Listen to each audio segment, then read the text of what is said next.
Bonsoir et bienvenue sur le plateau du Grand Direct. Très heureux de vous retrouver en ce lundi 8 février. Au sommaire ce soir, l'arrêté anti-location saisonnière suspendu à Nice. Christian Estrosi voulait interdire les locations d'appartements et de résidences secondaires durant les vacances scolaires. Le tribunal administratif a retoqué cet arrêté suite à un recours déposé par les professionnels du secteur. Jour de conseil municipal à Marseille et comment lutter contre la radicalisation. Une structure va être mise en place, la création d'un conseil local de sécurité, de prévention de la délinquance et de la radicalisation. Nous serons avec l'adjoint à la sécurité Yannick Ohanessian pour en parler. Et puis notre invité Jean-Luc Benamias, marseillais, homme politique, homme engagé dans l'écologie.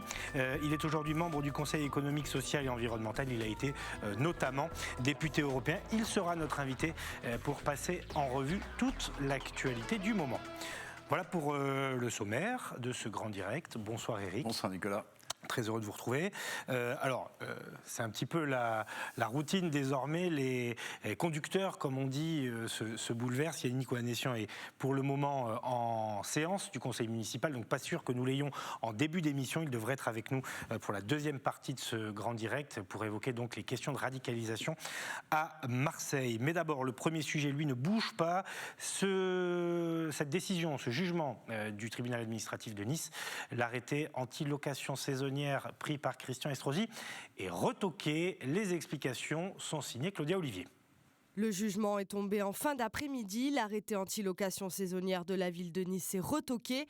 Le tribunal administratif de Nice a donné raison à l'Union des professionnels de la location touristique qui avait déposé ce recours. Déjà d'une part parce que nous l'estimons discriminatoire puisqu'il vise exclusivement les propriétaires de logements donnés à location saisonnière et pas l'ensemble de l'activité d'hébergement de la ville de Nice.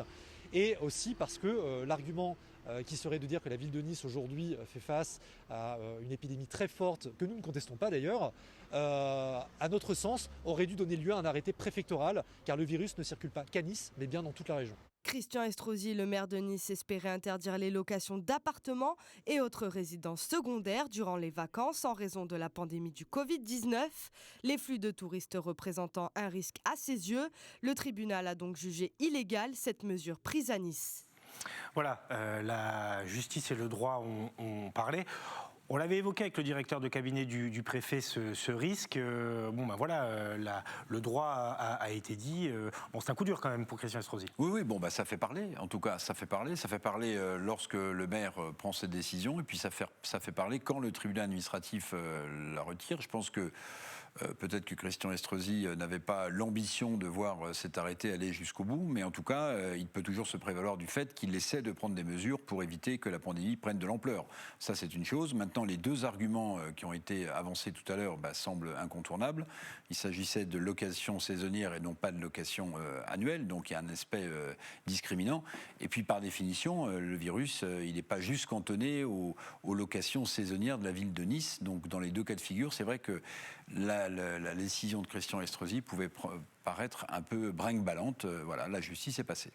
Bonsoir Isabelle Nicolas, vous êtes la coordinatrice du club des hôtes de Nice. Vous étiez vous aussi à la manœuvre et derrière ce recours avec d'autres associations et professionnels du tourisme à Nice. C'est une bonne nouvelle pour vous. Vous êtes soulagé parce que il y a déjà des gens qui sont en vacances.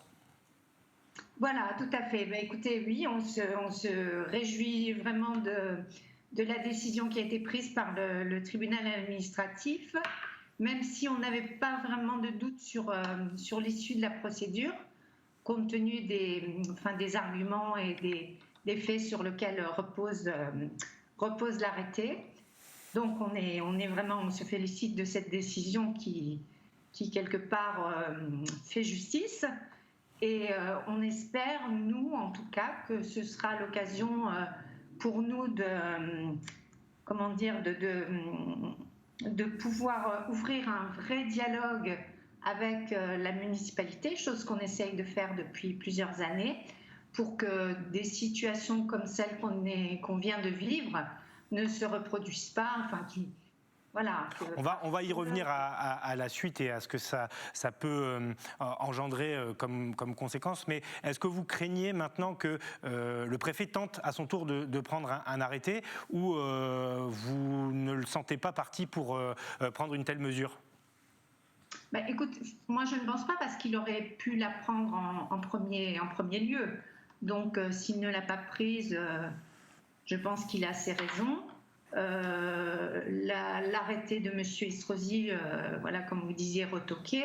Donc je ne pense pas qu'un nouvel arrêté préfectoral soit à l'ordre du jour. Je ne sais pas. Cette période de l'année, qu'est-ce que ça représente pour le secteur ? Il n'y a pas de carnaval de Nice cette année. Est-ce que la perte aurait été très importante ? Alors, ce n'est pas une période qui est très faste pour nous, la période du carnaval. Les gens qui viennent au carnaval de Nice, on s'est rendu compte que c'est énormément de groupes qui viennent en bus, qui dorment à l'extérieur de Nice.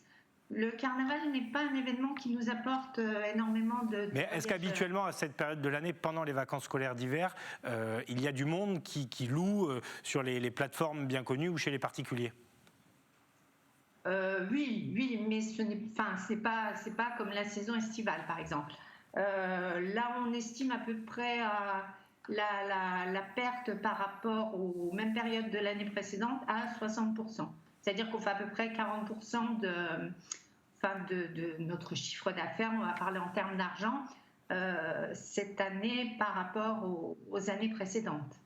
Est-ce que, Madame Nicolas, est-ce que depuis que l'arrêté a été pris, avant qu'il soit cassé par le tribunal administratif, est-ce que vous aviez enregistré une baisse des demandes de location saisonnière, notamment pour la période qui va s'ouvrir, c'est-à-dire la période de février ? Est-ce que ça a eu un impact négatif ?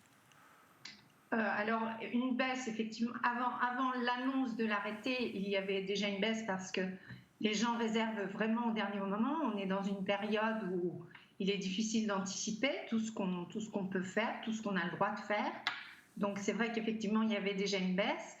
Suite à l'annonce, avant même que l'arrêté soit pris, suite à l'annonce de Christian Estrosi, on a eu de nombreuses annulations sur le site. Et donc, voilà, il y a également des réservations qui sont en stand-by. Bon, on espère que les semaines qui viennent, les autres semaines du mois de février, vont être plus favorables pour notre activité. On sait qu'il y a un conflit larvé, j'allais dire, mais pas forcément larvé, entre la municipalité, les professionnels de l'hôtellerie et les loueurs et les plateformes, dont la plus connue est Airbnb. Est-ce qu'aujourd'hui le dialogue est ouvert ? Est-ce que les choses ont avancé ? Est-ce que les taxes de séjour sont payées comme le réclamaient les hôteliers ? Les taxes de séjour, oui, sont payées puisqu'elles sont versées par les plateformes qui les collectent. Le dialogue, on ne peut pas dire qu'il est engagé. Nous, on essaie d'être un petit peu à la table des négociations dès qu'il s'agit du tourisme à Nice. On a sollicité de nombreuses fois la municipalité. On a été quelquefois reçus par l'adjoint au tourisme, mais on aimerait vraiment prendre part à toutes les commissions de réflexion qui concernent le tourisme, parce que je pense qu'on a voix au chapitre au même titre que les hôteliers. J'ai eu une information cet après-midi disant que Airbnb s'engageait à vérifier donc tous les appartements qui étaient en location sur la plateforme étaient bien déclarés. On envoie beaucoup de signaux positifs aux municipalités et on aimerait avoir un petit peu une reconnaissance par rapport à tout ce qu'on fait justement pour être dans les clous, pour être transparent et on aimerait collaborer davantage avec les municipalités. Une dernière chose, Isabelle Nicolas, est-ce qu'il y a des protocoles qui existent dans les appartements que vous louez, parce que vous croisez peut-être les clients, et puis il faut ensuite s'assurer de l'état de propreté des biens? Bien sûr, il y a des protocoles qui sont mis en place, qui ont été mis en place sur le site, préconisés. Alors c'est vrai que nous n'avons pas de contrôle, mais pour nous, la sanction, ce sont les notes et les commentaires des voyageurs. Voilà, s'ils arrivent dans un appartement qui n'a pas d'hygiène, ou une hygiène. Ça sera répercuté sur la vie et le site. Voilà, tout à fait, et c'est ce qui nous pénalisera peut-être plus qu'un contrôle sanitaire. Voilà, je ne sais même pas si des contrôles sanitaires sont faits dans les hôtels. Merci beaucoup en tout cas Isabelle Nicolas, coordinatrice du club des hôtes de Nice. On rappelle donc cette décision, l'arrêté municipal interdiction des locations saisonnières du 6 au 20 février est annulé par la justice et le tribunal administratif de Nice. Merci à vous et passez une excellente soirée. Vous étiez en direct sur les antennes d'Azur TV. Voilà, c'est vrai que c'est la suite d'un feuilleton, Eric, de conflits et d'affrontements entre Airbnb et la ville, parce qu'il y avait à un moment une forme de concurrence déloyale. Et ce n'est pas uniquement le cas à Nice, c'est le cas dans toutes les grandes villes et tous les secteurs touristiques. Vous avez raison de le souligner. On se souviendra aussi des attaques d'Anne Hidalgo, la maire de Paris, sur Airbnb, pour à peu près les mêmes raisons. Donc c'est vrai que c'est un sujet qui dépasse la seule ville de Nice ou la seule Côte d'Azur. Chacun des maires des grandes villes françaises tente de ramener à la raison ce site de réservation en ligne d'appartements.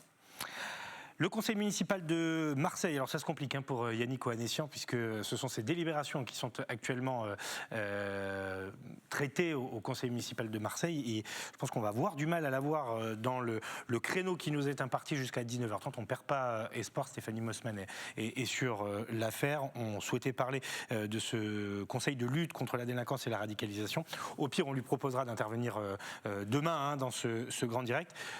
Le conseil municipal de Marseille qui a eu le temps quand même de voter deux délibérations importantes sur l'avenir des écoles de Marseille, notamment une commission d'enquête voulue par le maire pour encadrer ou en tout cas faire la lumière sur les grèves à répétition dans les cantines. C'était le sujet chaud du jour. Manon Mujica. Le rapport aurait normalement dû être examiné au précédent conseil municipal en décembre, mais il avait été ajourné. Cette fois-ci, la majorité ne peut plus reculer. C'est donc sans avoir obtenu l'accord unanime des syndicats que l'encadrement du droit de grève dans les écoles et les crèches a été voté. Pas tous les syndicats, vous le savez, la CGT et la FSU ne l'ont pas signé. Les syndicats qui l'ont signé représentent plus de 70% du personnel municipal depuis les dernières élections. Et donc c'est un protocole que nous appliquerons s'il est voté cet après-midi. Le dossier est brûlant à Marseille, où les grèves des tatas sont devenues récurrentes. Elles demandent plus d'embauches afin d'assurer la sécurité des enfants. Sauf que voilà, vendredi, 122 cantines étaient fermées, au grand désespoir des parents, obligés d'improviser des pique-niques sauvages. Pour éviter que cela ne se reproduise, de nouvelles règles entrent en vigueur. À l'avenir, les grévistes devront se déclarer 48 heures avant. Le texte impose aussi le débrayage dès la prise de service et non plus 1 heure entre midi et 2. Ce protocole est loin de faire consensus au sein de la majorité. Les élus communistes se sont abstenus. À droite, Lionel Royer-Perrault a voté en faveur de ce rapport, mais redoute ses dérives. J'en reconnais quand même aussi les limites, car il peut y avoir une forme de dévoiement du système, et rien n'empêchera un personnel de malheureusement pouvoir déposer un arrêt de maladie le jour même, et ça remettra et ça pourra remettre en cause, je dirais, certains fonctionnements dans des cantines. Au dernier moment, Benoît Payan a ajouté le lancement d'une commission d'enquête sur les écoles à l'ordre du jour. Nous avons une situation compliquée, difficile, catastrophique, erratique à certains endroits, et notamment dans les services de l'éducation. Et donc nous lançons cet après-midi une commission d'enquête pour faire la lumière sur ce qui s'est passé pendant 25 ans, notamment autour des écoles à Marseille, notamment autour de la DSP, de la Sodexo. Benoît Payan attend les premières réponses de cette commission après les vacances de février. La municipalité qui se fixe un objectif, régler les problèmes de cantine pour la rentrée de septembre. Voilà un sujet brûlant, celui des écoles à Marseille dont on parle très régulièrement sur les antennes d'Azur TV. Ça vient se rajouter à l'examen des orientations budgétaires. On en parlait aussi parce qu'on n'est pas sûr que les finances permettent de régler le problème des écoles et autres promesses du printemps marseillais. Bah oui, c'est ça le problème. Alors, il y a eu cet audit la semaine dernière dont on a abondamment parlé dans le Grand Direct, un audit qui a révélé, enfin pour ceux qui l'ignoraient, que les finances à Marseille étaient catastrophiques. Maintenant, vous avez raison, Nicolas, il va falloir que le printemps marseillais et la majorité du conseil municipal à Marseille mettent en adéquation ces promesses électorales et la contrainte budgétaire. Or, on le sait, pour la gauche en général, pas que pour la gauche, mais souvent c'est un cheval de bataille important, l'éducation, les cantines, voire le logement, c'était des promesses électorales qui figuraient tout en haut des promesses du printemps marseillais. Donc comment la nouvelle municipalité, qui est plus si nouvelle que cela, même si Benoît Payan est le nouveau maire, comment est-ce que cette municipalité va pouvoir mettre en adéquation ces promesses, notamment dans le secteur de l'éducation, avec ce que financièrement elle pourra faire. On sait que la mairie de Marseille va demander l'aide de l'État, ça a été dit par Benoît Payan, va demander une renégociation de sa dette, mais est-ce que tout ça suffira à dégager une marge budgétaire pour mettre en musique les promesses électorales du printemps marseillais? C'est une question qui vaut plusieurs dizaines de millions d'euros. Bonsoir Guilhem Ricavi, merci d'être avec nous, directeur des rédactions du groupe La Provence. Alors, je sais que vous n'avez pas suivi le conseil municipal, donc je ne vais pas vous poser de colle là-dessus. Néanmoins, juste pour aller dans le sens de ce que dit Éric, très clairement, les écoles, le dossier des écoles, ça sera l'un des juges de paix du mandat de Benoît Payan quand il s'agira de défendre un bilan ou de se représenter. Il y a vraiment là un enjeu essentiel. Oui, il y a un enjeu essentiel. C'est un vieux serpent de mer marseillais, cette question de l'état des écoles, qui avait été dénoncée sous Jean-Claude Gaudin. Dès 2015, en fait, l'opposition à l'époque, qui se retrouve aujourd'hui aux manœuvres à la tête de la ville de Marseille, avait dénoncé cet état de vétusté. Une énorme enquête dans le journal Libération avait mis en avant le scandale de plafonds qui s'effondrent, de fuites d'eau, de chaudières en panne à répétition et des températures indécentes dans des classes. Tout cela avait été dit et Jean-Claude Gaudin, d'ailleurs lui-même, il y a quelques mois encore, me confiait, mais on ne m'avait pas dit toute la vérité sur ce dossier. Je faisais confiance à mes équipes et je n'avais pas mesuré l'ampleur du désastre. Donc il y a un vrai sujet sur la question des écoles à Marseille parce que beaucoup d'entre elles ont mal été entretenues, voire pas été entretenues. Il y a une vétusté réelle et bien évidemment Benoît Payan, qui pendant des mois et des années avait dénoncé la situation, aujourd'hui maintenant qu'il est aux commandes de la ville de Marseille, est très attendu sur cette question et son électorat d'ailleurs sans doute a propulsé cette équipe du printemps marseillais aux commandes avec cette envie de faire changer les choses dans les écoles et puis autre sujet aussi dans les bibliothèques de la ville dont certaines, c'est le cas de celle des 5 avenues, dont certaines sont fermées pour des problèmes d'effectifs, des problèmes de vétusté, des problèmes de personnel absent. Donc il y a quand même des gros chantiers, écoles, bibliothèques sur la table, sur le bureau de Benoît Payan. Avant de parler de ce qu'il y aura demain dans le journal, du supplément éco et des anges gardiens de l'autoroute, je voudrais juste qu'on dise un mot sur le journal du jour avec ce très beau dossier, une enquête sur les mystères du Covid long. C'était en une de la Provence.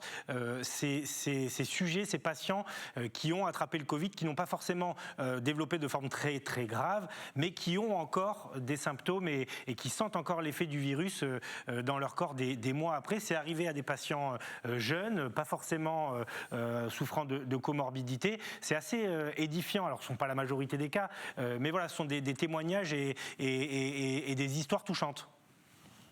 Oui, parce que si on se replonge presque un an en arrière, Nicolas, des patients ont attrapé le Covid dans sa première forme, il n'y avait pas encore de variant à l'époque, et ces patients, bien, plusieurs mois après, se plaignaient toujours chez leur médecin de symptômes qui allaient de la perte d'une mémoire rapide, d'une asthénie, d'une forme de fatigue persistante, de problèmes respiratoires, et les examens cliniques, les scanners des poumons, montraient qu'il n'y avait pas de séquelles à ce niveau-là, et donc la plupart des médecins consultés disaient à leurs patients, écoutez, c'est sans doute un un peu psy ce que vous me décrivez. Vous avez eu très peur et c'est normal d'avoir encore une peur qui se manifestera à travers des séquelles qui durent dans le temps.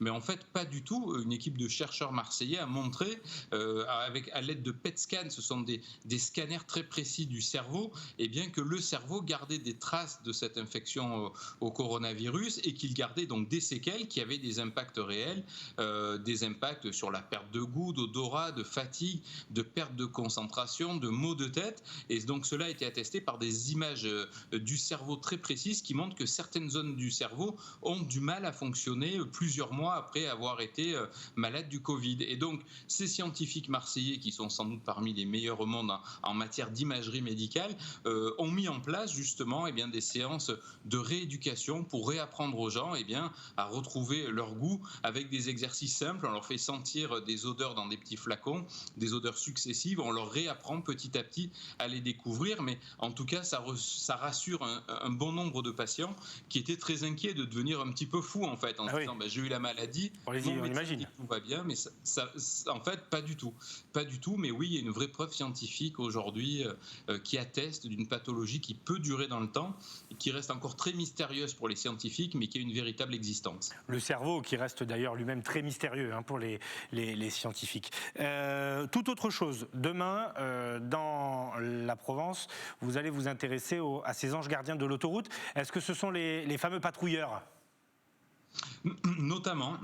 Notamment Florent Bonnefoy est allé à la rencontre de ceux qui veillent sur la sécurité sur les autoroutes, et on est nombreux à les emprunter tous les jours pour nos loisirs ou pour bien souvent aller travailler. Et donc notamment il y a les patrouilleurs d'autoroute, il y a les équipes de sécurité, les équipes de gendarmerie également, le peloton des gendarmes motorisés d'autoroute qui veillent d'une certaine façon sur notre sécurité. Et donc Florent nous propose un tour d'horizon de ces anges gardiens qui, même s'ils verbalisent parfois, et ça nous amuse beaucoup moins, veille sur nous de façon très précise, dans des conditions elles aussi parfois dangereuses. C'est le cas des patrouilleurs, rappelons-le, chaque année sur le réseau, notamment ici dans le sud d'Escota, il y a des accidents qui impliquent hélas des gens qui travaillent pour nous sur les autoroutes. Les chiffres excusez-moi Eric, les chiffres d'accidents avec les fameux camions, avec ces patrouilleurs à chaque fois sont édifiants.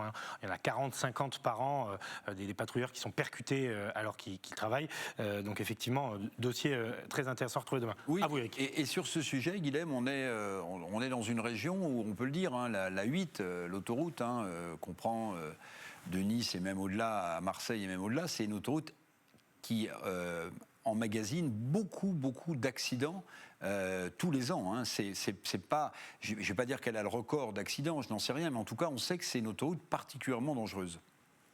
Oui, vous avez raison de souligner, Eric.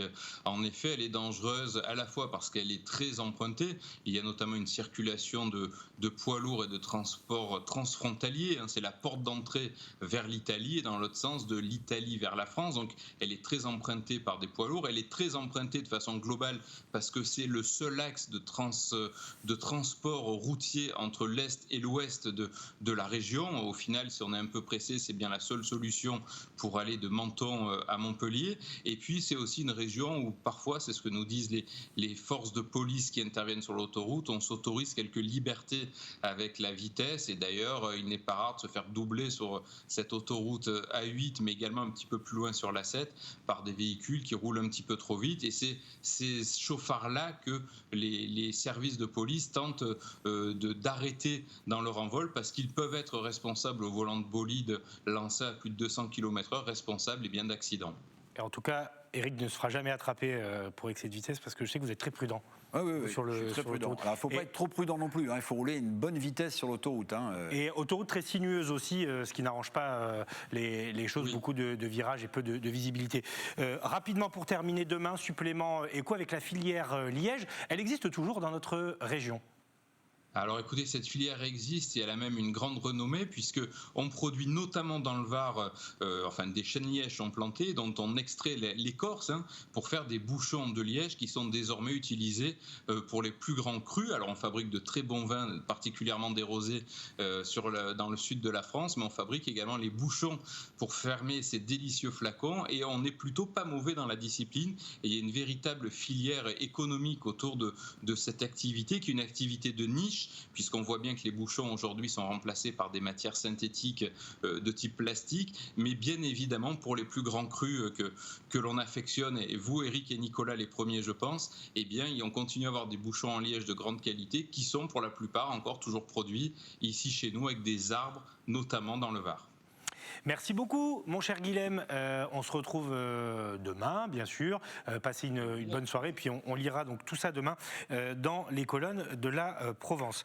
Avant de parler et de laisser la parole à Eric pour son édito, je voudrais juste qu'on revienne en deux mots. Et j'aimerais avoir votre sentiment, Eric, sur ce terrible féminicide qui a eu lieu hier à Fréjus. Dans le Var, un homme qui a tué sa conjointe devant les deux enfants de 6 et 11 ans. Vous le voyez, il a tenté de s'enfuir ensuite et a été arrêté. Donc ça s'est passé à Fréjus. Il tue sa compagne devant les deux enfants. Et là, Var Matin vient de publier une information selon laquelle les deux enfants sont restés 24 heures sans assistance psychologique. Ils ont passé la nuit chez un voisin alors qu'une prise en charge avait été demandée par le procureur de la République. C'est une histoire terrible qui, en plus, vient se télescoper avec donc ces 24 heures d'errance finalement pour les enfants. Évidemment, un voisin n'est pas forcément très qualifié pour accompagner deux enfants de 6 et 11 ans.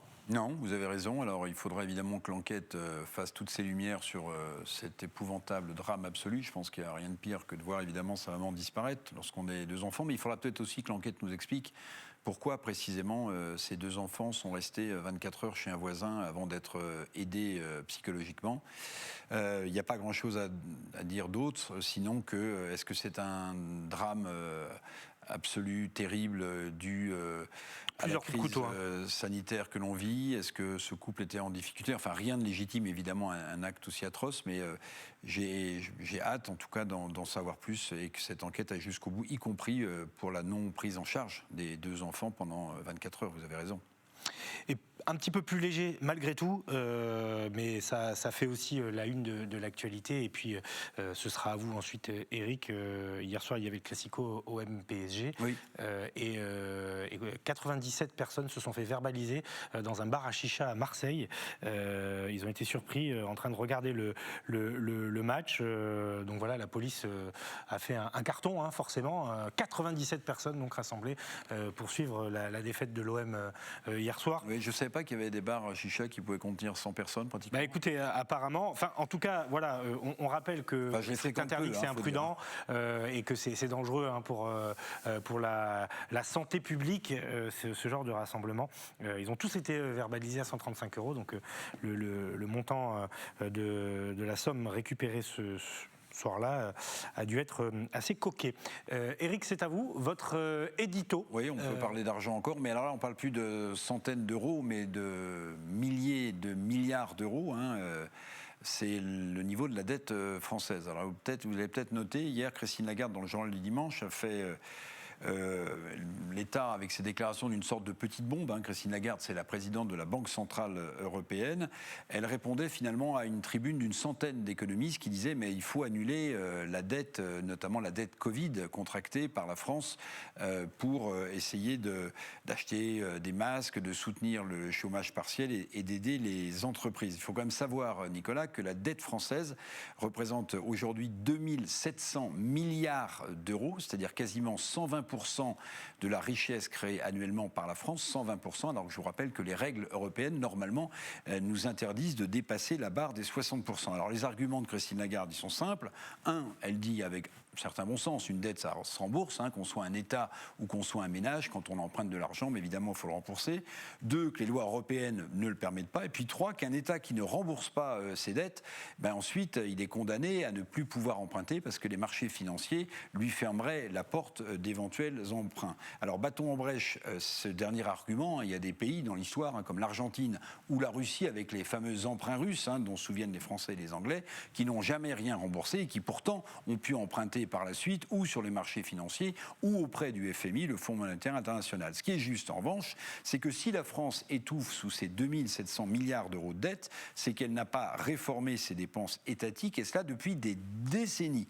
Aujourd'hui, l'accumulation de la dette, il faut quand même le dire, ça peut paraître incroyable vu le chiffre que je viens de citer, l'accumulation de la dette est plutôt soutenable en France parce que les taux sont bas. La France emprunte à des taux d'intérêt négatifs, c'est vous dire s'il y a de l'argent à emprunter sur les marchés financiers, mais la France emprunte pratiquement plus d'1 milliard d'euros par jour. Donc, combien de temps cette situation va durer? C'est la question centrale. On ne remboursera jamais, sans doute, la dette française. Mais rappelons que le seul intérêt de la dette de notre pays, c'est-à-dire ce qu'un couple paierait en agio, si vous empruntez et que vous remboursez les intérêts, le seul intérêt de la dette française couvre plus que l'impôt sur le revenu dans notre pays. C'est vous dire dans quelle situation nous nous trouvons. Jean-Luc Benamias va nous rejoindre dans quelques instants pour commenter l'actualité. On va parler aussi climat, environnement, parce que ce sont des sujets capitaux. Mais avant cela, petit reportage dans le Var, à Toulon, où la protection civile fait désormais des dépistages, organise des dépistages dans les collèges et les lycées. Illustration à Toulon avec Thomas Bernabé. Tester directement dans les collèges et lycées pour mieux anticiper l'épidémie de coronavirus. C'est la nouvelle stratégie mise en place par le gouvernement. Dans le Var, l'Académie a fait appel à la protection civile pour venir réaliser des tests antigéniques auprès des élèves et du personnel pédagogique, comme ici au lycée du Mont-Durville de Toulon. Ça fait partie de la stratégie nationale, donc de pouvoir dépister. Donc la protection civile du Var a été missionnée par l'inspection académique dans le Var pour réaliser ces tests-là. Donc chaque semaine, on reçoit la destination pour la semaine à venir, les lundis et mardis dans les établissements scolaires. En fait, c'est l'inspection académique qui les choisit. Nous n'avons pas les informations concernant ces choix. Ils nous donnent juste l'adresse et le rendez-vous le lundi matin. Des tests antigéniques sont ainsi réalisés pour ceux qui le souhaitent, mais est-ce vraiment suffisant? La problématique est surtout le nombre de personnes disponibles pour effectuer les tests. Ce poste de secours, par exemple, peut en réaliser plus ou moins 200 par jour, insuffisant pour tester l'ensemble des élèves du lycée. Le lycée du Mont-Durville compte 2000 élèves, donc sur 2 jours, ce ne sera pas possible. Mais après, on peut être missionné sur une plus longue durée et avec plusieurs équipes. Là, par exemple, nous avons mis en place une équipe de 5 personnes. On peut mettre en place 2 équipes par jour, donc 10 personnes au total. Ce poste de secours sera encore présent demain au lycée du Mont-Durville, mais il sera ensuite installé dans un autre établissement varois, établissement encore inconnu à l'heure actuelle. Et tiens, une petite info positive liée à la Covid-19, ça ne vous a pas échappé, mon cher Eric. La doyenne de l'Europe qui est installée à Toulon, sœur André, qui avait déjà survécu à la grippe espagnole en 1918, eh bien, elle vient de survivre à la Covid-19. Elle avait été diagnostiquée positive dans l'EHPAD Sainte-Catherine-Labourée de Toulon. Elle a 117 ans et elle est guérie. Voilà, et ça c'est plutôt une très bonne nouvelle parce qu'elle est vice-doyenne du monde derrière une japonaise et elle a vaincu la maladie. C'est quand même incroyable, quel destin de connaître les 2 guerres mondiales, la grippe espagnole, la Covid-19 et d'être toujours là. Oui, alors on pourrait dire il n'y a que la foi qui sauve, mais en l'occurrence cette personne doit avoir une constitution extrêmement solide, parce que c'est vrai qu'on a du mal à imaginer qu'on puisse pas sortir de la Covid-19, mais il faut se souvenir que la grippe espagnole avait fait des dizaines de millions de morts partout en Europe. Il n'y avait pas de confinement, il n'y avait pas de tout ça. Les gens avaient un niveau d'hygiène et d'alimentation beaucoup plus fragile qu'aujourd'hui, et cette grippe espagnole avait fait énormément de dégâts humains. Donc souhaitons-lui encore non pas de connaître d'autres pandémies et de s'en sortir, mais de vivre encore longtemps. Bonsoir Jean-Luc Benamias, merci d'être avec nous ce soir sur les antennes d'Azur TV. Vous avez été député européen, conseiller régional de notre région, marseillais dans l'âme s'il en est. Vous êtes aujourd'hui membre du Conseil économique et social. On parlait d'hygiène, de conditions de vie. Est-ce que pour vous, puisque vous êtes très au fait de la question environnementale et climatique, c'est l'un des combats et d'une thématique que vous avez longtemps défendue, est-ce que c'est aussi le révélateur d'une crise environnementale et climatique que cette crise de la Covid-19 ? Climatique, je ne suis pas sûr. Environnemental, c'est sûr et certain. Ces virus viennent d'une chauve-souris à l'ancienne, souvent de Chine, quels que soient les virus, et celui-là particulièrement. Oui, il y a une cause environnementale. Après, ça dépasse la cause environnementale quand ça touche évidemment l'ensemble de la planète. Alors c'est environnemental, mais c'est aussi terriblement sanitaire et terriblement social. Eric ? Est-ce que, Jean-Luc Benamias, vous suivez aussi beaucoup ce qui se passe à Marseille, j'imagine, on le disait. Vous avez vu que le nouveau maire, Benoît Payan, a fait réaliser un audit sur les finances de la ville de Marseille, en disant que cette situation était catastrophique. Bon, c'est ce que révèle l'audit. Est-ce que pour vous, c'est une vraie découverte, ou, j'allais dire, c'est une découverte politique ? C'est-à-dire, maintenant, comment est-ce qu'on va pouvoir financer toutes les promesses qu'on a faites ? Non, il faut gérer tout cela. 25 ans de règne de M. Gaudin. Faut gérer une situation dans les écoles. L'état des écoles, ne serait-ce qu'au niveau immobilier, est déplorable.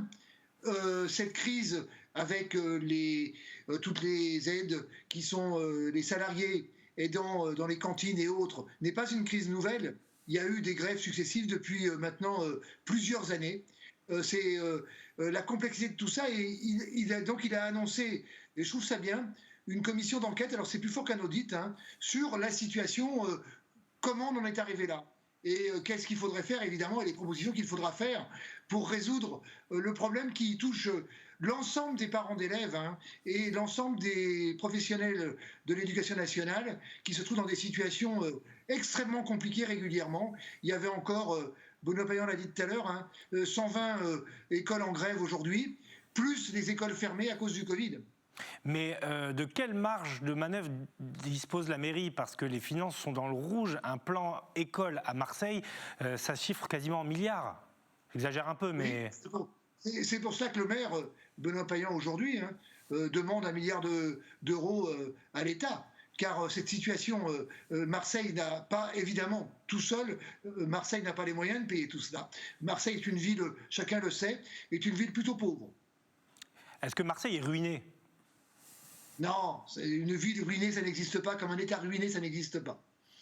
Jean-Luc Benamias, il y a les élections régionales, normalement au mois de juin, sauf si elles sont remises de nouveau à cause de la Covid-19. Vous avez sans doute entendu qu'à Marseille, des voix à gauche s'élèvent pour une sorte de liste unique de gauche. Est-ce que vous soutenez cette idée ? À Marseille, dans toute la région d'ailleurs. Oui, bien sûr. Je suis dans les 150 premiers signataires, oui. Je soutiens cette idée, même si elle est compliquée. Vous savez pourquoi. Les différentes formations politiques, les formations associatives qui soutiendraient cette union, c'est parfois divisé. Et ce qu'on a vécu malheureusement à Marseille au premier tour peut se répercuter et se refaire une fois de plus au niveau des régionales. Les Verts ont la main par rapport à cela. Moi j'aspire et j'espère qu'ils rentreront dans l'union la plus large dès le départ. Il y a un risque Front National et puis il n'est pas dit que Renaud Muselier doive reprendre la région parce qu'il l'a déjà. Est-ce que vous... alors, dans cet esprit du printemps marseillais, vous regrettez que Michel Rubirola ne soit plus maire de Marseille, l'écologiste Michel Rubirola ? Non, je ne regrette pas. Ce que je regrette, c'est que Michel est une femme excellente et très bien. C'est qu'elle n'est pas tenue, bien sûr. Tout le monde l'avait vu, et pas qu'à Marseille, et pas qu'en Provence-Alpes-Côte d'Azur, mais dans toute la France. C'est-à-dire qu'une femme maire de la seconde ville ou du second ex-aequo avec Lyon, c'est une femme maire, c'était quelque chose d'extraordinaire. Voilà. Pour des raisons qui la regardent et qui sont totalement respectables, elle a décidé de passer première maire adjointe. Voilà. Donc c'est pas un regret, c'est un constat. Mais beaucoup de voix se sont élevées aussi, Jean-Luc Benamias, pour dire que le tour de passe-passe qui, a priori, avait été conclu avant l'élection de Mme Rubirola, c'est une façon quand même de duper un peu les électeurs. Ils ont pensé voter pour une femme, pour quelqu'un plutôt de la société civile, et non pas pour, c'est pas péjoratif dans la bouche, mais pour un apparatchik socialiste. Non, mais qu'on puisse dire que Benoît Payan est un historique, qu'il a de... Historique, voilà. Bah oui, dans la ville, même s'il est relativement jeune. Hein, voilà. Non, il n'y a pas, pour moi, hein, je les connais bien, je crois pouvoir le dire tous les deux. Il n'y a pas de tour de passe-passe. Si Michel avait décidé de... Ça la regarde vraiment, ça. Et vous savez, il y a des raisons profondes, il n'y a pas que des raisons politiques, il y a des raisons de santé, elle l'a dit, sinon j'en parlerai pas. Donc, voilà, non, il y a... c'est... bon, je reconnais que pour un certain nombre de personnes que je connais, il y a un regret. Moi, j'ai pas de regret parce que je suis depuis trop longtemps en politique pour savoir que quand une dame comme Michel Rubirola décide de passer la main, elle y a réfléchi très longtemps. Mais Jean-Luc Benamias, quand on est premier maire adjoint d'une ville comme Marseille, il faut de l'énergie aussi. Hein. Premier maire adjoint de Marseille, c'est pas de tout repos par définition. Je suis d'accord. On est d'accord, Éric, complètement. Mais la situation de la ville n'est pas que sur de tout repos ou pas. Je veux dire, elle est sur la globalité d'une gestion. On l'a vu encore aujourd'hui pendant le conseil municipal et on le verra encore. Donc, c'est pas... Premier maire adjoint, j'ai été aussi maire adjoint dans une autre vie, et en Seine-Saint-Denis, à Noisy-le-Grand, plus exactement. C'est pas le même boulot que maire. C'est pas le même boulot. La responsabilité... Je voulais aussi...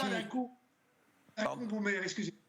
Oui, Jean-Luc Benamias, je voulais aussi vous interroger sur cette déclaration de Benoît Payan la semaine dernière, quand on sait évidemment, et tout le monde le sait, l'importance de l'OM, l'Olympique de Marseille, dans la ville phocéenne, annoncer que le stade Vélodrome lui coûte trop cher et qu'il veut vendre ce stade Vélodrome, s'il y a un acquéreur. Est-ce que ce n'est pas une faute politique ? Ah non, je ne crois pas. Vous savez, la plupart des grandes villes de France ont vendu leur stade. Hein. Si on prend le cas justement de Lyon et de l'Olympique lyonnais avec M. Jean-Michel Aulas, je crois qu'il a fait la preuve qu'à ce niveau-là, par rapport à le football est quand même extrêmement riche, même s'il est un peu moins riche en ce moment, pour des raisons qu'on connaît, mais extrêmement riche. Donc, globalement, gérer ça par une ville, ça n'est pas très intéressant. Et je crois qu'à un moment donné, l'Olympique de Marseille doit vivre avec ses propres fonds et que le stade doit vivre avec ses propres fonds.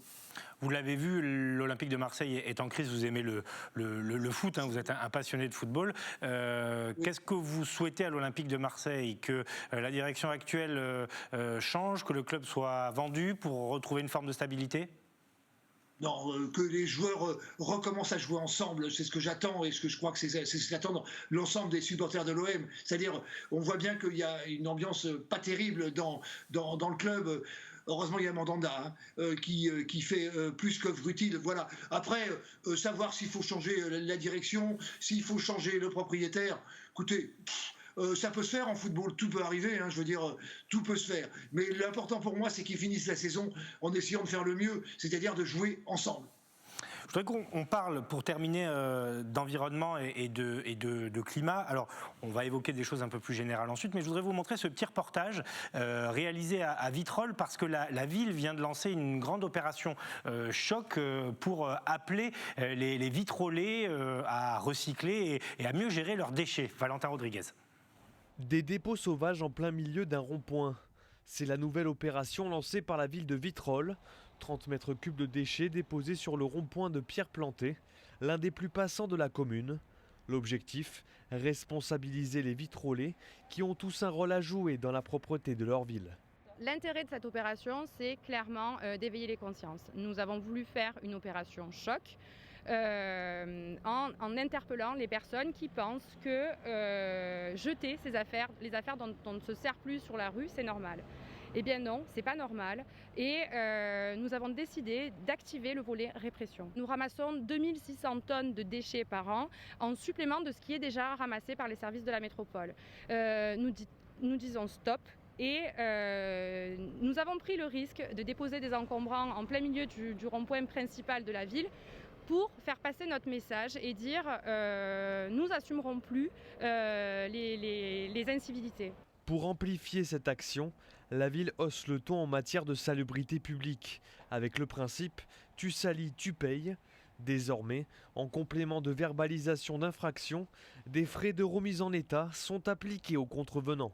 Nous avons des agents assermentés à la propreté urbaine qui travaillent en parfaite collaboration avec les policiers municipaux pour facturer les frais de remise en état à toutes les personnes qui sont identifiées. Les frais de remise en état s'élèvent à 200 € pour le premier mètre cube ramassé, puis 100 € du mètre cube supplémentaire.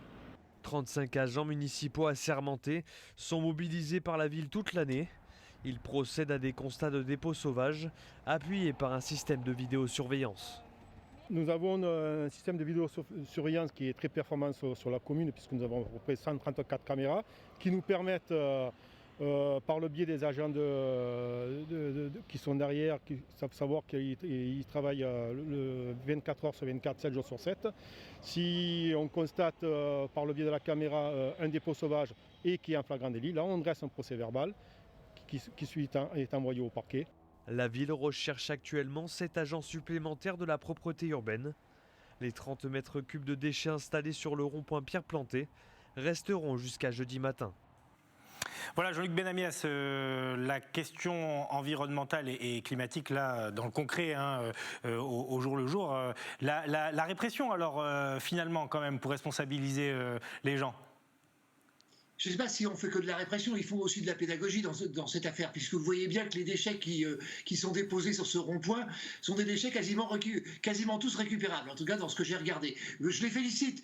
C'est un des énormes problèmes de la société aujourd'hui, c'est les décharges sauvages. Alors, c'est vrai que nos grands-parents ont connu ça très longtemps, c'était des décharges légales à l'époque, mais totalement sauvages.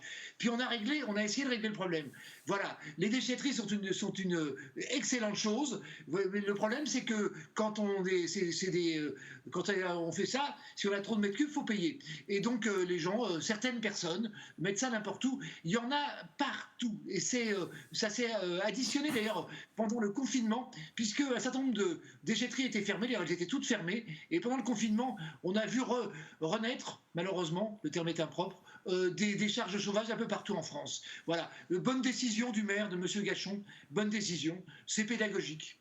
Pas uniquement maire socialiste. Maire socialiste de Vitrolles. Maire socialiste de Vitrolles. Jean-Luc Benamias, vous avez raison de rappeler que culturellement, on a beaucoup évolué. On se souvient tous que certains, à une autre époque, ça va sembler des siècles, mais c'est pas si vieux que ça, faisaient la vidange de leur voiture, par exemple, à même le sol. Ils n'allaient pas forcément dans les garages. Et l'huile de vidange partait dans le sol. Mais ce que vous avez dit tout à l'heure est important, me semble-t-il, c'est que tous les déchets qu'on a vus sont recyclables. C'est ce qu'on appelle l'économie circulaire. C'est-à-dire qu'à partir d'un vieux meuble, on peut faire de nouveaux meubles en recyclant le bois des anciens meubles. C'est important, l'économie circulaire. Faisons attention, il y avait un matelas avec les punaises de lit. Ne récupérons pas les matelas. Mais pour le reste, non, bien sûr, on peut. C'est de l'économie circulaire, même si elle est plus vaste que ça, l'économie circulaire, par rapport à le mode de production dans le cadre de l'économie circulaire est très important. C'est-à-dire savoir comment on va recycler au démarrage dans la mise en place de la construction des produits. Mais là, à ce niveau-là, oui, il y a beaucoup de choses à récupérer. Et malheureusement, je dois le dire, et ça ne me plaît pas de le dire, nous sommes en retard en Provençale-Côte d'Azur par rapport au taux de mise en recyclage. Très en retard. Une dernière chose, Jean-Luc Benamias, ça y est, c'est officiel. L'avenue des Égalades à Marseille est renommée Ibrahim Ali. C'était au menu du conseil municipal dont on a parlé tout à l'heure. Ça a été voté, on rappelle. Avec cet adolescent Samia Ghali depuis des années. Voilà, et cet adolescent de 17 ans qui a été assassiné par des colleurs d'affiches du Front National alors qu'il rentrait chez lui, c'était il y a 26 ans. 26 ans, donc une partie des hommes et des femmes politiques marseillaises demandaient que cette rue des Égalades où s'est passé le drame soit renommée. C'est désormais chose faite. Symboliquement, c'est très important. C'est très important, surtout vu le nombre de la communauté franco-comorienne sur Marseille. Ça n'avait que trop tardé. Voilà, il a fallu que la mairie change et que le printemps marseillais prenne la mairie pour que ce soit enfin acté. Voilà, c'est difficile de dire que c'est une bonne chose. Oui, c'est humainement, pédagogiquement, c'est très important. Merci beaucoup Jean-Luc Benamias d'avoir accepté notre invitation pour commenter l'actualité de notre région ce soir. À très bientôt, vous étiez en direct évidemment sur les antennes d'Azur TV. On aurait pu montrer un deuxième reportage à notre invité, celui du plan climat lancé par la ville de Nice, Christian Estrosi, qui souhaite prendre des mesures à horizon 2026 pour diminuer l'empreinte carbone, même pas de la ville de Nice, de la métropole Nice-Côte d'Azur. On voit tout cela avec Alexis Ricard. Un ambitieux plan pour le climat, c'est ce que la métropole Nice-Côte d'Azur a présenté jeudi dernier. Objectif de ce nouveau conseil, réduire les émissions de gaz à effet de serre de 22% d'ici 2026 et diminuer les polluants de 44%. Pour ce faire, 167 projets répartis en différentes catégories et discutés par 60 membres. Citoyens, associations, acteurs économiques, institutions, responsables politiques et enfin scientifiques. 154 millions d'euros pour rénover et mieux isoler les bâtiments publics, les universités et les logements des bailleurs sociaux. Un guichet métropolitain permettra d'accompagner les habitants dans leurs travaux et ainsi passer de 200 à 1500 logements rénovés par an. Un partenariat avec les copropriétés aboutira sur un cahier des charges exigeant en termes de performance énergétique. Nous avons un plan d'action immédiat, notamment avec l'aide du plan de relance, sur les bâtiments universitaires, sur les logements sociaux, sur les aides aux particuliers pour à la fois procéder à de l'isolation thermique et en même temps renforcer la baisse de consommation des énergies. C'est déjà près de 50% d'objectifs de baisse des émissions de CO2. La production locale d'énergie passera par une nouvelle centrale géothermique et l'utilisation des toits pour installer du photovoltaïque. 2 unités de production d'hydrogène devraient voir le jour également. Les 260 tonnes de production annuelle serviront à alimenter les transports en commun. C'est une intervention sur la production d'énergie renouvelable à partir de l'union de valorisation énergétique du traitement des déchets de l'Ariane. Ce sont les réseaux de froid et de chaud dans la nappe phréatique du Var et dans la mer. C'est l'utilisation de toutes les énergies renouvelables qu'un territoire comme la métropole, depuis l'hydroélectrique produit par nos torrents et nos rivières, jusqu'à l'exploration des ressources solaires, de la filière bois, du compostage, de la géothermie ou de l'exploitation de la houle marine nous permet. Christian Estrosi souhaite interdire d'ici juin prochain la circulation des poids lourds sur la promenade des Anglais ainsi que sur le quai des États-Unis. La promenade des Anglais ne peut pas rester zone à grande circulation classée par l'État et je prends un arrêté pour interdire à partir du 1er juin prochain la circulation des poids lourds sur la promenade des Anglais notamment. L'État ne peut pas me demander de classer en ZFE la promenade des Anglais et continuer à y laisser circuler des milliers de poids lourds par jour. Les poids lourds, en matière de transport, ça représente plus de 40% des émissions de CO2, c'est-à-dire un niveau nettement supérieur aux automobiles. Donc s'il y a d'abord à limiter des flux de circulation, c'est ceux des poids lourds plutôt que des voitures. La limitation à 30 km/h serait aussi généralisée en échange de la suppression d'une partie des feux tricolores. Le vélo, quant à lui, n'est pas oublié puisque 160 km de pistes cyclables supplémentaires sont prévus dans les 6 ans à venir sur l'ensemble de la métropole. Un service de location longue durée est également à l'étude. Au niveau du port de Nice, un carburant sans soufre sera obligatoire d'ici 3 ans. Une navette maritime hybride sera mise en service pour le transport de passagers depuis Nice jusqu'à Cap-d'Aille. Les déchets, quant à eux, seront ramassés 2 fois par semaine sur l'ensemble des communes de la métropole. Cette dernière aura droit à son centre de tri dédié d'ici 5 ans, associé à une seconde recyclerie en projet. Le brûlage des déchets verts sera encore combattu. Objectif à plus long terme pour 2030, une diminution de 55% des gaz à effet de serre. Voilà, c'est l'un des sujets sur lesquels on attend désormais des élus locaux, les plans climat. C'est clairement sur les 10-15 années qui arrivent, l'un des enjeux, une fois qu'on se sera débarrassé de la Covid-19. Oui, c'est un plan complet. C'est vrai que beaucoup de citoyens qui habitent dans nos communes attendent ce type de décision. Le plan notamment qui met en avant le photovoltaïque, qui est la grande énergie renouvelable dont on parle beaucoup.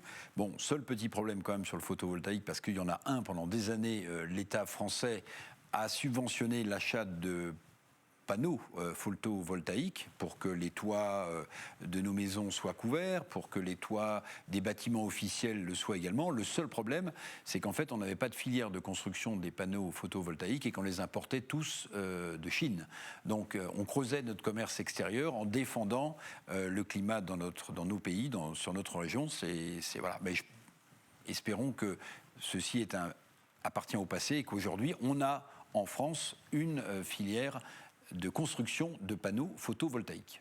2 petits sujets pour terminer ce grand direct. Dans un instant, la culture à Nice qui s'invite dans les écoles, notamment pour aider les artistes qui ont du mal en ce moment puisque tout est fermé. Et d'abord, ce barbier à Marseille qui est installé habituellement dans une grande zone commerciale.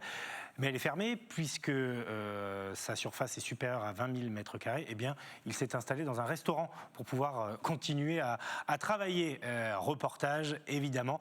On commente juste après. Ils auraient dû ranger leur paire de ciseaux après les dernières annonces du gouvernement. Le salon de coiffure de Clément était installé dans un grand centre commercial de la Valentine à Marseille, désormais fermé. Mais ce directeur a trouvé la bonne idée pour continuer d'exercer, s'installer dans un restaurant à seulement quelques kilomètres. On s'est dit qu'il faut absolument trouver une solution, chose qu'on a faite, on ne s'est pas laissé abattre. On a fait appel à nos connaissances, on a sorti notre téléphone, nos carnets de contact, on a passé des coups de fil à nos amis, à nos clients. On a essayé de trouver une solution, donc tout le samedi, tout le dimanche. Et lundi matin, on avait une solution plutôt concrète. On l'a finalisé le lundi matin à 9h. Pour accueillir sa clientèle, Clément a dû effectuer quelques petits aménagements. En moins de 24 heures et à l'aide d'un plombier, il créait une arrivée d'eau pour alimenter le bac à shampoing. Dernière étape importante, avertir les clients via un simple SMS. Pour les petits commerces qui sont fermés, qui sont dans les grandes enseignes et qui sont obligés de fermer, c'est sûr que ça serait bien que d'autres patrons fassent ce genre d'action. Alors que les portes de son restaurant sont fermées, le gérant a confié ses clés gratuitement. Une action qui illustre l'élan de solidarité marseillaise pendant la crise de la Covid-19. Nous, on va être reconnaissant avec lui. Il faut savoir qu'il a fait à la base vraiment un titre gracieux. Il est lui-même, on va dire, dans cette situation depuis un petit moment. Il sait ce que ça fait. Et il nous a dit, je sais ce que c'est justement que d'être fermé. Donc j'ai pas envie que ça arrive à d'autres personnes. Si je peux tendre la main, je le fais. Chose qu'il a faite. Il nous a mis vraiment à la base de façon gracieuse ce local à disposition. Et nous, derrière, on va savoir être reconnaissant. Un plan B qui aura évité à ce coiffeur de mettre ses 8 salariés au chômage partiel. On parlait souvent d'agilité ces dernières semaines. Voilà, a trouvé la solution. Ah oui, c'est magnifique. Je ne savais même pas que ce type d'initiative pouvait être prise. Alors je ne sais pas si ça pose d'ailleurs sans doute pas, parce que sinon le salon de coiffure ne serait pas installé, mais est-ce que ça pose des questions d'hygiène pour le restaurant plus tard? Bon, je ne vais pas vous la faire du genre on va retrouver un cheveu dans la soupe, etc. mais je trouve ça super comme idée, vous voyez. Et ça peut donner beaucoup d'idées à beaucoup d'autres de commerces qui sont en difficulté parce qu'ils font partie de ces grandes surfaces ou de ces grands ensembles commerciaux qui sont fermés, et de trouver des locaux, notamment des restaurateurs qui aujourd'hui le sont, et pouvoir déployer leur activité comme celle de coiffeur. Mais il y a peut-être d'autres activités qu'on pourrait développer. Surtout que là, c'était très solidaire, mais avec ce qui doit être payé comme loyer dans une grande surface, on peut imaginer que ça peut faire un petit revenu aussi pour le restaurateur qui peut... Mais là, si j'ai bien compris, le restaurateur là, c'est gratuit. Non, mais là, moi, je vois un peu plus loin, vous savez, l'appât du gain. Alors, en même temps, la couverture médiatique de ce genre d'initiative fait peut-être qu'on voit l'enseigne aussi du restaurant, et c'est bien joué, c'est du gagnant-gagnant, comme on dit dans le milieu économique. Tout à fait. On va terminer avec un peu de culture, parce qu'à Nice, un plan a été lancé dans les écoles pour aider les artistes, notamment. 21 écoles vont expérimenter donc ce plan culture. L'idée, c'est aussi donner un accès égalitaire à tous les élèves à la culture au sens large. Marie Giusto.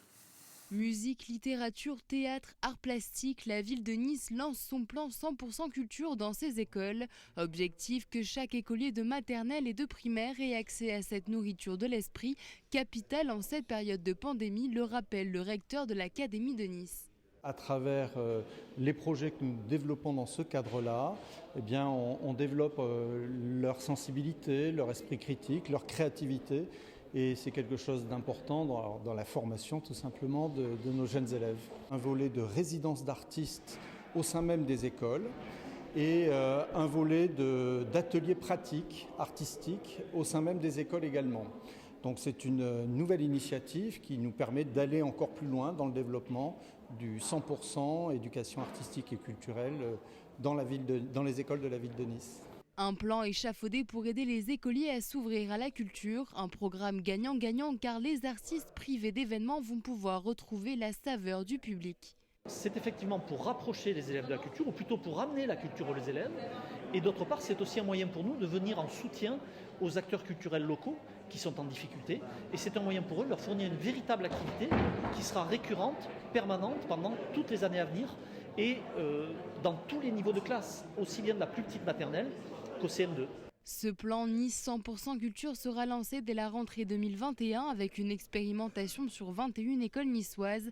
À terme, tous les établissements niçois en bénéficieront d'ici 2025. La culture pour tous. Oui. Et vous avez vu que la ministre de la Culture, Roselyne Bachelot, alors je ne dis pas que ça va se faire demain, mais envisage parmi les lieux culturels que les musées rouvrent en premier, si ça devait se présenter. Et on sent que les musées vont peut-être rouvrir. Après tout, on se dit, dans les centres commerciaux, on est à touche-touche. Pourquoi est-ce qu'avec une jauge limitée, on ne pourrait pas aller visiter et regarder des tableaux ? Oh tiens, je pensais que vous alliez nous parler donc, du coup de demain. Vous avez loupé la transition. Non. Je suis étonné. Non, puisqu'il y a un maire dans le sud, voilà, mais plus à l'est, plus à l'ouest, qui a pris cette initiative. C'est Louis Alliot, le maire de Perpignan, qui a décidé, lui, de rouvrir dès demain les musées de sa ville. Il y en a 4, je crois. Et effectivement, Louis Alliot sera avec nous demain soir. À 19h en direct. Alors, c'est une figure nationale aussi du Rassemblement national. On parlera politique aussi avec lui. Politique important, et on parlera évidemment de politique. Ça sera donc demain. Et on espère que Yannick Ohanessian sera avec nous demain à 18h30. Il est toujours en séance. Ça s'éternise. Ça a commencé tôt ce matin. L'adjoint à la sécurité de Marseille. Mais bon, ce n'est que partie remise. Il sera avec nous, en tout cas, dans les prochains jours. Ça, c'est sûr. Merci, Eric. Merci, Nicolas. Merci à vous de nous avoir suivis. Merci, évidemment, à Sébastien Lyotard, Théo Sarfati, Ilan Dehé, Fabrice Giusto, Philippe Caudet et Stéphanie Mossman, sans qui ces émissions ne seraient pas grand-chose. Bonne soirée et à demain.